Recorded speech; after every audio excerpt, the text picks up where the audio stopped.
Well, past my documentary producer beginnings, nonfiction storytelling changed and exploded dramatically in filmmaking technology in the digital age, in professional community, and in access to audiences.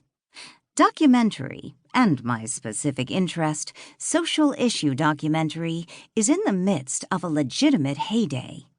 Audiences are seeking and discovering and watching documentaries as perhaps never before, as a mechanism for democratic public engagement about social challenges. Documentary is powerful.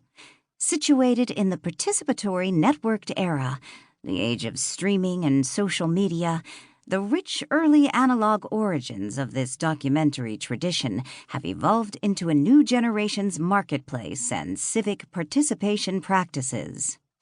And yet, although the transformation of cheaper digital filmmaking equipment and editing software has democratized creative access to new storytellers in many ways, documentary work can be difficult for makers.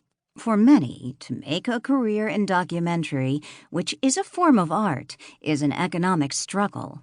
It is often dangerous, mentally and physically exhausting work, unspooling over years and raising money along the way.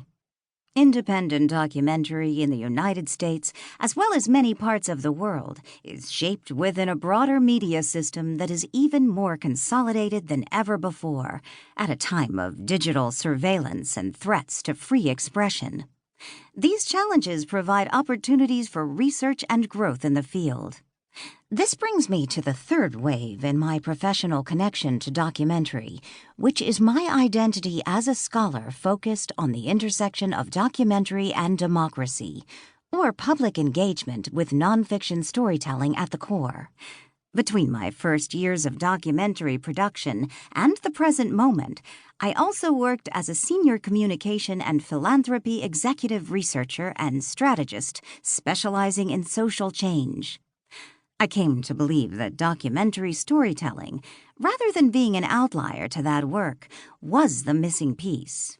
Even the most sophisticated, research-driven social justice communication strategy has little chance of success without the people-motivating role of narrative and creative culture. The more intimate the story, the better.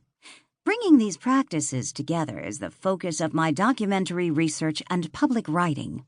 As a hybrid producer, researcher, and professor who remains embedded within documentary practice and its professional field, I endeavor to contribute research and host convenings that enhance our collective understanding about how creative nonfiction storytelling sparks ongoing dialogue and pursuits for social justice.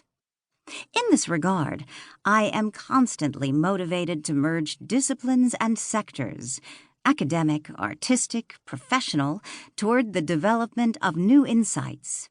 Years after discovering Cartemquin Films' path-breaking work in Hoop Dreams, I am honored to serve on that organization's board of directors, along with the same appointment at the pioneering documentary organization Working Films, and on the East Coast Board of Advisors for the George Foster Peabody Awards, the oldest and most prestigious award for American broadcasting, which honors many seminal independent documentaries.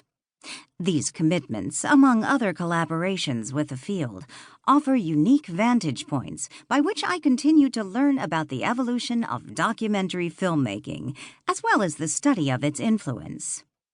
And thus I arrive at the current moment.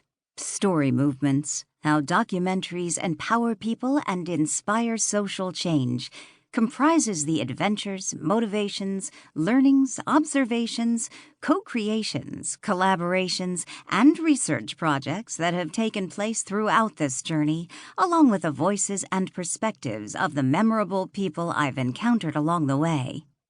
Most important, it aims to reflect the legacy and ongoing work of the artists, journalists, philanthropists, community members, and advocates who have so indelibly shaped and continued to advance and bring to life the intersection of creative nonfiction, storytelling, and democracy. Within this book, I humbly attempt to offer something new, even while my effort stands amid tremendous bodies of brilliant work from many scholars,